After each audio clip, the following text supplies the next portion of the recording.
remembering your why. Welcome to the Hopefulist with me, Wendy McClure. This is where we turn those nasty, negative thoughts into positive and work toward a happy, fulfilled life. Now, let's get started. And let's start out with the quote of the day. Investigate your BS and take forward action. What does that mean? That means that there is a lot holding you back from getting where you want to go, from doing the things that you want to do, from realizing the dreams that you have in your life. And we are talking about persistence this month. So we're going to get into this much, much more in the blog post. So it is a rainy, dreary, dark Monday morning. Probably the most awful way you can start a Monday, especially for those that may be on vacation this week. My husband and I on mini vacation. My husband's on mini vacation. I have work today. But tomorrow we have some plans, and there's a chance of rain, which may put a little crank in our plans. But it's the first time, I believe it has gone on since the pandemic. But we're going to the Atlantic City Air Show practice run on Tuesday. The air show is officially on Wednesday. They say they get up to 500,000 spectators for this event. I want no parts of 500,000 people. So a couple of years back, I went down to Atlantic City for the day by myself and watched the practice run that they do the day before. And basically, it's almost exactly the same show that they put on the following day. And it was fantastic. It was such a great day that I asked my husband to take the day off from work so that we could go down and enjoy this together. There is a chance of rain right around 1 to 3. It's when exactly the show would be taking place. Yesterday, it was a 30% chance. It's probably even lower now. I have faith. So, with this Monday, dreary, rainy day, great day for a nap, great day to curl up with a book. It's a great day to get some games together and play with your family, friends, what have you, especially if you're on vacation. Like I said, it's a great day to eat. Just get some of the good stuff, you know? Summer's coming to a close. Boy, oh boy, does that make me sad every time I say that. But on the opposite side, I did go to watch a little football yesterday. Preseason doesn't make that much of a difference. It doesn't count. It's always good to see the boys back in action, though, I got to say. And it was nice because, and they don't typically do this, they had the game on 1 o'clock on Sunday. When I say the game, I mean the game that I watch, which is the Philadelphia Eagles. And typically these preseason games are always like on a Friday night or a Tuesday night, or they're really odd times. And I've always said, why don't they put them on Sundays like they do regular football? Because that's when we're jonesing to see it. You know, it's like you wake up on Sunday and you're like, it's football Sunday. And I got to do that this week. I got to wake up on Sunday and say, it's football Sunday. So I'm glad that football season is getting underway. Just a couple of weeks until opening day, till kickoff Sunday. And yeah, it's going to be exciting, I hope. As a huge football fan, you know, when your team does well, it's great. When your team does not do well, it can ruin the whole season for you. But I always say that opening day of football is the best day of football season because, you know, every team has an equal chance to do well. Everybody has hope. Everybody's excited.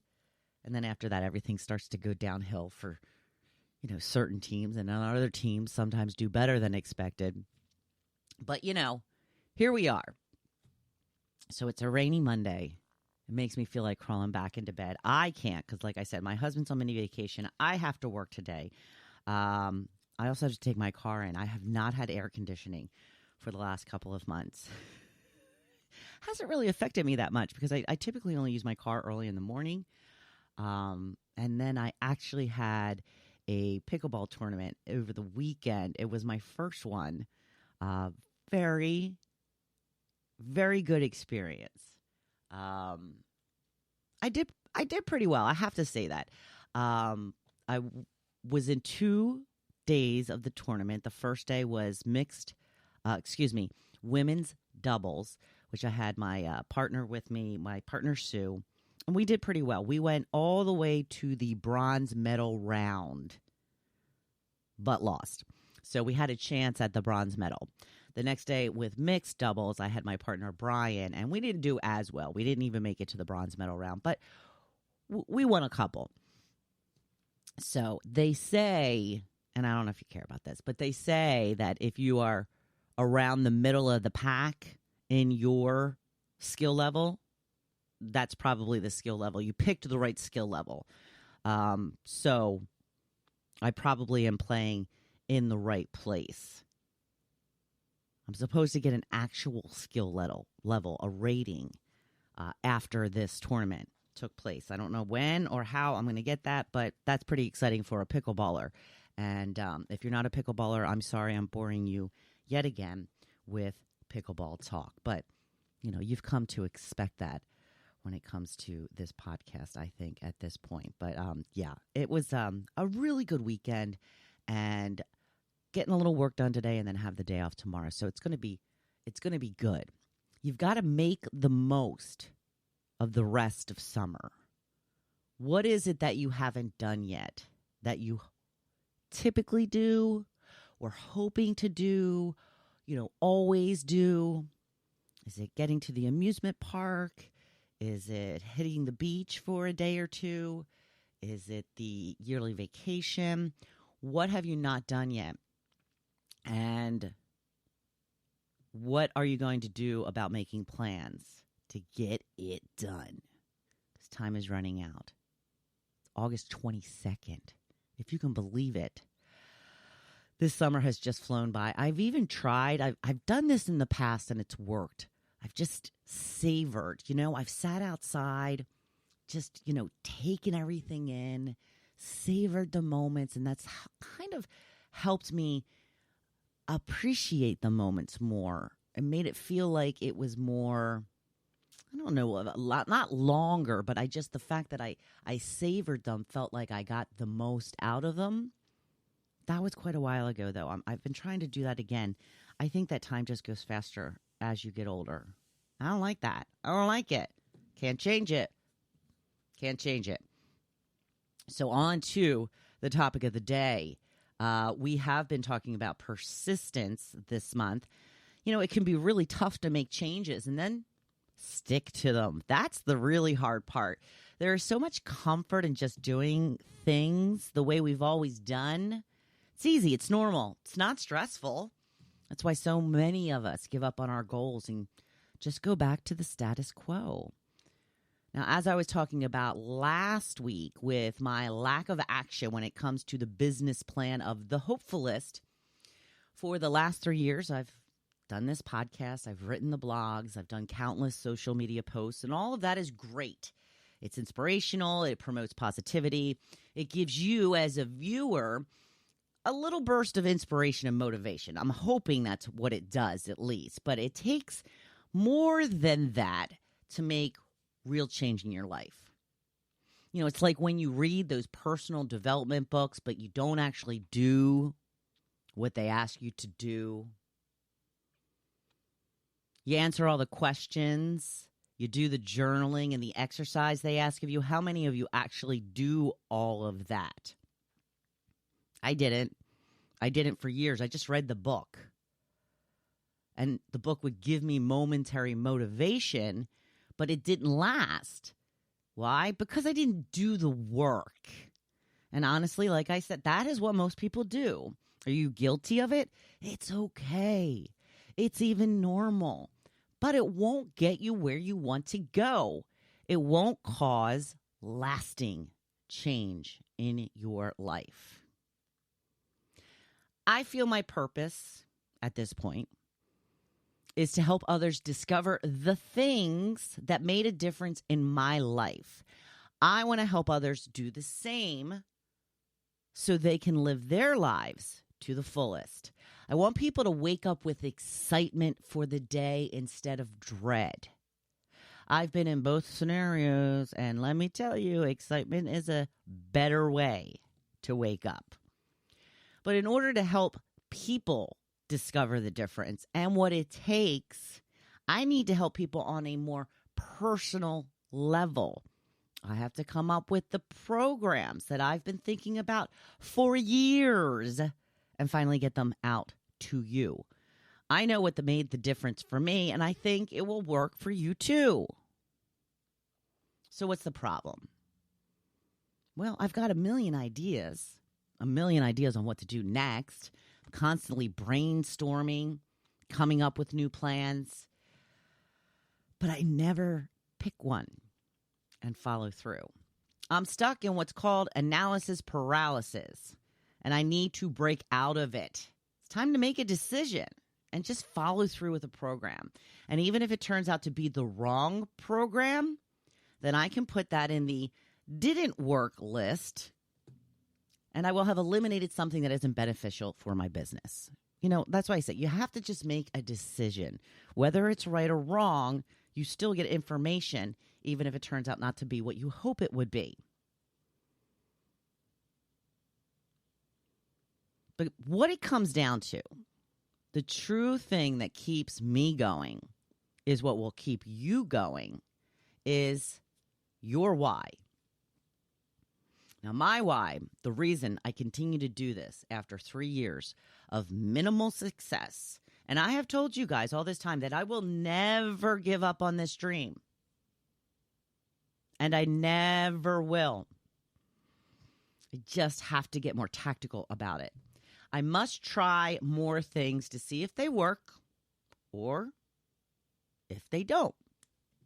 Because my why is to help as many people change their lives for the better as possible.